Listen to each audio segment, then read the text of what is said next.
Jina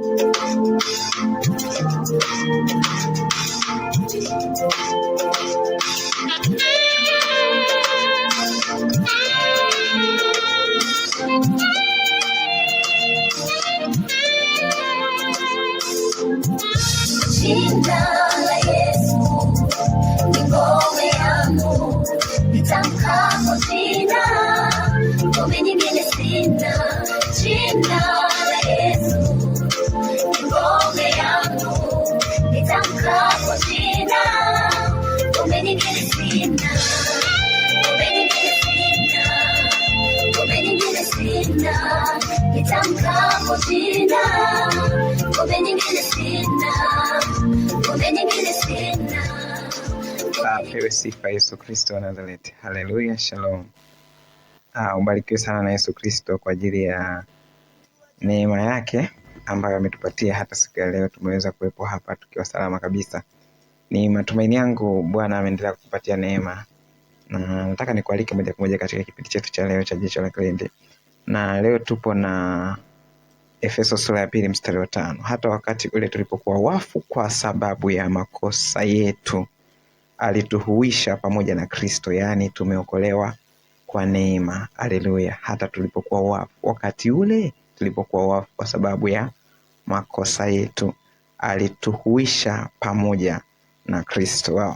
Mstari huu ni mstari muhimu kwa sababu mstari huu sasa unaweka demarcation, unaweka tofauti au niseme unaweka umuhimu wa ule mgeuko ambao umetokea mstari wa 4.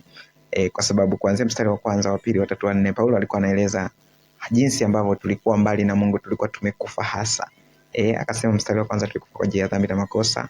Akasema tulikuwa tumekufa kwa ajili ya mfalme uwezo wa anga, kwa ajili ya kawaida ya ulimwengu huu, kwa ajili ya tamaa za mwili, kwa ajili ya tamaa za macho, za nafsi. Alafu akasema kwa ajili ya asili ya dhambi. Vyote hivyo vimetajwa pale. Alafu mstari wa 4 akaanza kugeuka sasa. Alafu mstari wa 5 tunageuka tunaelekea wapi? Kwa mstari wa 5 ni mstari muhimu sana na nataka tuangazie ili tuweze kupata kwa ukubwa baraka ambayo Mungu ameweka katika mstari huu wa 5. Twende. Hata wakati ule tulipokuwa wafu kwa sababu ya makosa yetu. Wow. Kwa sababu ya makosa yetu.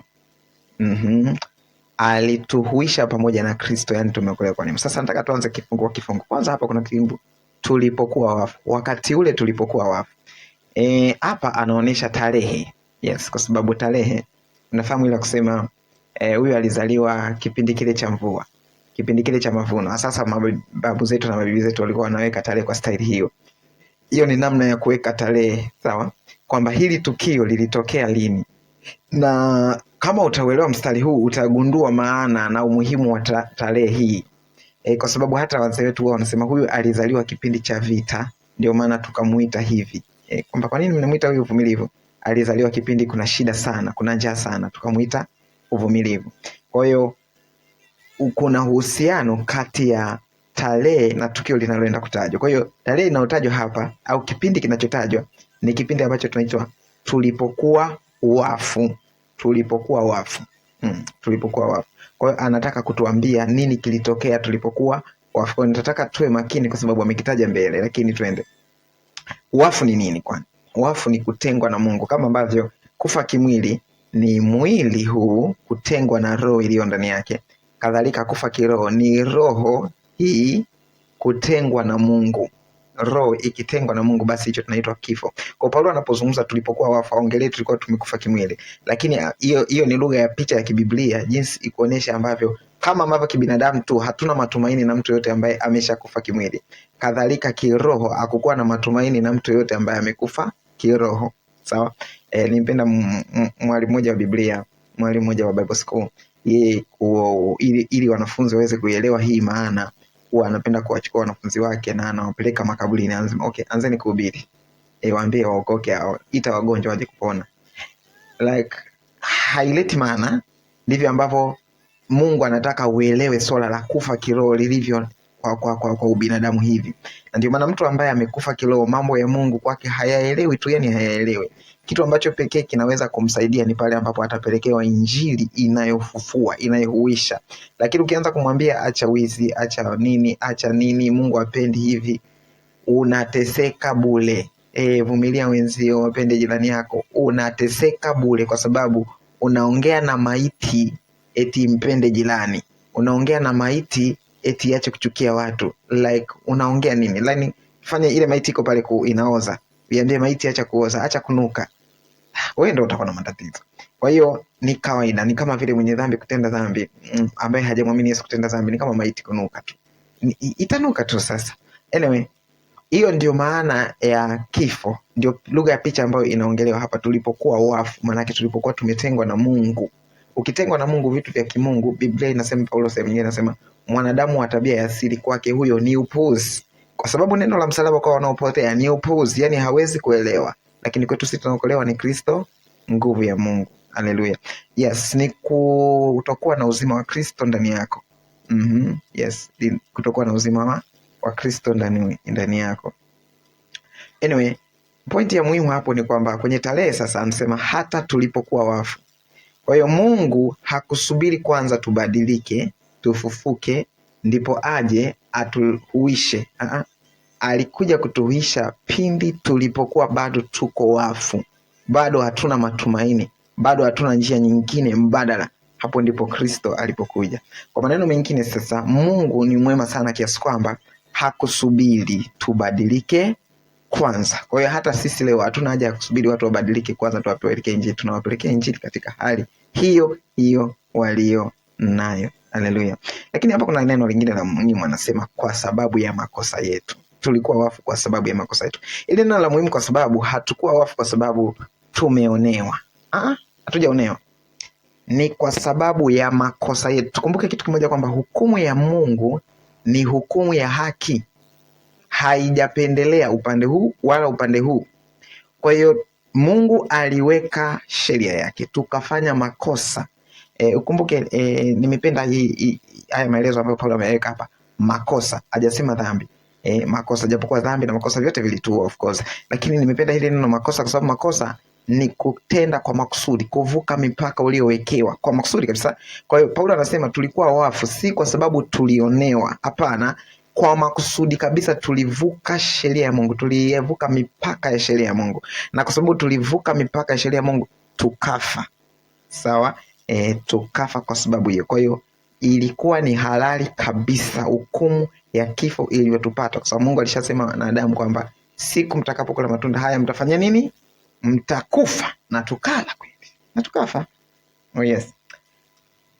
Sasa habari njema ni kwamba mstari wa 3, kipengele cha 3 ambacho nataka tukione hapa katika habari njema, mstari wa 5 ambao ndio umejaa habari njema, au mwanzo wa kufungulia habari njema, kutoka kwenye kutokuwa na matumaini kulikoanzia mstari wa kwanza. Anasema alituhuisha tulipokuwa wafu, akatufuata, akatuhuisha, akatufufua pamoja na Kristo. Yes, akatufufua pamoja na Kristo. Yeye Mungu ndio mtendaji, sisi ni wanufaika. Sisi tulichojitahidi sana kufanya ni kuwa wafu, lakini yeye Mungu akatufufua pamoja na Kristo. Yes. Kutufufua pamoja na Kristo inaleta maana kwamba Mungu hakuanzisha maisha mapya. Okay? No. Aliyachukua yale maisha ya Kristo yakashuka chini kwenye level zetu za kufa, alafu Kristo wakati anafufuka akafufuka pamoja na sisi. Kwa Mungu hakuumba uhai mpya, ila aliutumia uhai wa Kristo kuja kutuhuisha pamoja naye. Haleluya. Yes, hiyo ndio pointi muhimu hapa. Inatukumbusha kwamba wokovu wetu unamtegemea Mungu, haututegemei sisi, haujatokana na nafsi zetu sisi. Sawa? Ndio maana nimesema alituhuisha, sio tulihuika. Ni tofauti na ile Yesu alisema ninao uwezo wa kuutoa uhai wangu alafu nikautoa tena. Sisi haikuwa hivyo. Sisi uhai wetu tuliupoteza, lakini Kristo akatuhuisha kwa uhai wake, sio kwa uhai wetu. No. Kwa uhai wake. Kwa uhai wake Kristo ndio ukaja ukaingia katika roho zetu zilizokuwa zimekufa, na hatukuamka kwa uhai wetu sisi wenyewe. Na ndio maana inategemewa kwamba maisha na tabia zetu zitabadilika, kwa sababu sio uhai ule wa zamani umeboreshwa, ukapigwa lipu, ukawekwa bati, ukapakwa rangi ili urudi. No, ule akapiga chini, akachukua ule wa Kristo akatuwekea sisi. Kwa hiyo kwa nje naonekana ni ule, lakini kwa ndani nimewekewa uhai mwingine. Okay. Kuna ule mtindo wa kuchukua injini ya gari hili kuiweka kwenye gari hili kama vitakuwa vinalingana vipimo fulani vya kisayansi, ila ni engine ya gari hili unaweka kwenye gari hili. Kwa nje linaonekana ni gari fulani, lakini uwezo wake wa kupush milima, wa kupanda milima, wa kubeba mizigo mizito na nini na kustahimili. Sasa hii gari vipi? Hii gari ilikufa. Ilivyokufa ikahuishwa kwa injini ya gari nyingine. Kwa uwezo wake hautakuwa sawa na gari na gari zile zilizokufa.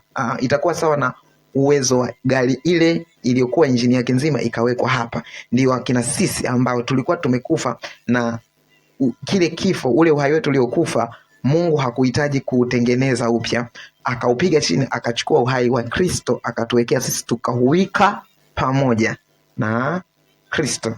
Haleluya. Yes. Kama Kristo sasa ni hai, na sisi tuko hai katika level zile, katika standard zile, kwa sababu uhai tuliowekewa ndani ni uhai wa nani? Wa Kristo. Hapo anaongeza maneno mengine muhimu, anasema kwa neema tumeokolewa. Kwa neema tumeokolewa. Neema ni kustahilishwa.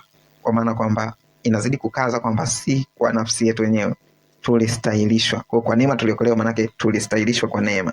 Inaonyesha kitendo cha kukamilika zamani. Najua pale anaposema kwa neema mmeokolewa wakati uliopo mtimilifu. Yani kitu ambacho nimekula, maana yake nimeshakula tayari, lakini ile athari za kile chakula ndio unazoziona. Umemeza dawa, ndio. Kwa hiyo dawa nimeshameza, imeshapita, lakini bado nipo katika ile moment, kile kipindi cha athari za ile dawa, au kile kipindi cha athari za ile ni kama mtu akisema umeolewa, ni tofauti kabisa na uliolewa. Uliolewa ni kana kwamba sasa umeachika, si ndio? Sasa hauna ndoa. Lakini umeolewa ni kwamba tendo la kuolewa limeshafanyika, lakini mpaka sasa niko naishi kwenye ile ndoa. Kwa anaposema kwa neema mmeokolewa, anamaanisha mpaka sasa tunauishi ule wokovu ambao umeshatokea kwa Kristo kutuhuisha katika wafu. Haleluya. Oh yes. Oh God. Ni kitendo ambacho kimeshatimia, lakini kinaendelea. Wokovu umeshatimia, lakini tunaendelea kula matunda yake. Ndicho anajaribu kukuambia hapo mwandishi. Haleluya. Oh my God. Okay, sasa hapa kuna neno lingine la muhimu. Hapa. Hili neno ni neno kwa hiyo. Kwa hiyo. Kwa sababu ukiangalia hapa kwenye Biblia Kiswahili inasema hivi: hata wakati ule tulipokuwa wafu kwa sababu ya makosa yetu na dhambi, alituisha pamoja na Kristo. Lakini ya Kiingereza inasema even when we were dead in sins hath he quickened with Christ, by grace we are saved. Sasa ikiwa hivyo, kwa hiyo tumeokolewa na bado tunaenenda katika yale matunda ya wokovu. Kwa neema mmeokolewa, kwa kustahilishwa tumeokolewa. Kwa kilichobaki sasa, tupo kwenye phase ya kula matunda ya wokovu, lakini sio kuokoka tena, kwa sababu kuokoka tena kutamaanisha basi Kristo naye afe tena, lakini kifo chake mara moja kilitosha kwa ajili ya wokovu wetu. Haleluya. Wow, mambo ya muhimu ya kuyajua kutoka katika mstari huu sasa ni kwamba kwanza unatakiwa ujue kwamba wokovu haukuhitaji matendo ya kabla.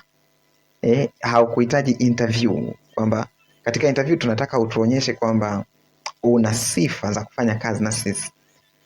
Una sifa. Aidha uliwahi kutatua matatizo ambayo sisi tunapambana tuyatatue, lakini kwa vyovyote vile una sifa za kufanya kazi na sisi. Wokovu sasa hauko hivyo, kwa sababu wokovu wenyewe hakuna mtu ambaye alikuwa na sifa za kuupokea. Sawa? Kwa wokovu haukuhitaji sifa za mwanzoni zozote zile. Cha msingi tu ni kwamba unahitaji kuokolewa. Haleluya. Kama ni kigezo tulichokuwa nacho, basi ni kifo, kwa sababu Yesu alikuja na nguvu ya kufanyaje? Ya kufufua. Haleluya. Yes, kwa hiyo Kristo alikufa kwa ajili ya dhambi zetu. Kristo alifufuka, alafu sisi tukafufuliwa pamoja naye. Alafu Kristo kupitia yeye tukapokea uzima wake. Yes. Lakini pia mstari huu sasa ni tangazo la nguvu, likitangaza uwezo wa neema ya Mungu dhidi ya dhambi na kifo. Yes. Uwezo wa neema ya Mungu dhidi ya nini? Dhidi ya dhambi na kifo. Hata wakati tulipokuwa tumekufa, tulipokuwa wafu kwa sababu ya dhambi na makosa, alituhuisha pamoja na Kristo. Kwa neema mmeokolewa. Kwa ametuonyesha uwezo wa neema ya Mungu dhidi ya nini? Ya kifo. Haleluya. Kitu kingine cha muhimu katika mstari huu ni kwamba mstari huu unaonesha pia tofauti kati ya kifo na uhai, kwa sababu ni mstari mmoja ambao una kifo na uhai, kwamba wakati tulipokuwa wafu kwa sababu ya makosa yetu alituhuisha pamoja na Kristo. Kwa hiyo kuna kifo na uhai. Ukiwa na dhambi na makosa upo kwenye kifo, kama anavyosema hata wakati tulipokuwa wafu kwa sababu ya makosa. Ukiwa kwenye makosa uko na kifo, lakini ukiwa pamoja na Kristo uko na uhai. Kwa hiyo tumeona pande mbili, kuna pande ya kifo alafu kuna pande ya nini, ya uhai. Sisi tulio katika Kristo Yesu tumehama kutoka upande wa kifo tumehamia upande wa uhai. Haleluya. Lakini pia mstari huu unaonesha wakati uliopita. Wakati uliopita. Yes, kwa maana kwamba alituhuisha, sio atatuhuisha. Alituhuisha. Kwa ni kitendo kilichopita. Sawa? Habari za sisi kuishinda mauti ni habari zilizopita. Habari za sisi kushinda dhambi ni habari zilizopita. Haleluya. Sio habari ambazo tunaendelea kupambana nazo. Kwa hiyo mauti haina nguvu kwetu, lakini ikiwa tutaachana na ule uhai wetu tukachukua uhai wa nani? Wa Kristo. Hapo mauti haina nguvu kwetu. Haleluya. Kwa hiyo tunauona hapo upendo wa Mungu sasa ukifanya vitu viwili. Cha kwanza ulituhuisha pamoja na Kristo. Yes. Ulituhuisha pamoja na Kristo. By the way ni vitu vitatu. Alafu kuna kitu cha pili ambacho kinatajwa mstari wa 6. Na kitu cha tatu ambacho kinatajwa mstari wa 6. Kama unavyoona hapa ni mtiririko. Hata wakati ule tulipokuwa wafu kwa sababu ya makosa yetu na dhambi, namba moja alituhuisha pamoja na Kristo, kwa neema mmeokolewa. Alafu kuna namba 2 yake ambayo yote hii ilitokea tulipokuwa wafu kwa sababu ya dhambi na makosa yetu. Alafu kuna namba 3 yake ambavyo vyote vilitokea wakati huo Kristo anatuhuisha kutoka katika dhambi. Haleluya. Kama alituhuisha ni wakati uliopita, nini kinaendelea sasa? Kama alishatuhuisha akatufufua, sasa wakati huu nini kinaendelea? Yote hayo yanapatikana katika mstari unaofuata, mstari wa 6. Usitake kukosa kabisa mstari muhimu kama huo. Mungu Baba wa mbingu na nchi akubariki sana. Haleluya. Jina la Yesu ni ngome yangu, ngome yangu. Jina la Yesu, jina la Yesu. Sina msaada mwingine, nategemea jina la Yesu. Ngome nyingine sina, nitamkapo jina la Yesu, jina la Yesu. Ngome nyingine sina, ngome nyingine sina, nitamkapo jina la Yesu, jina la Yesu.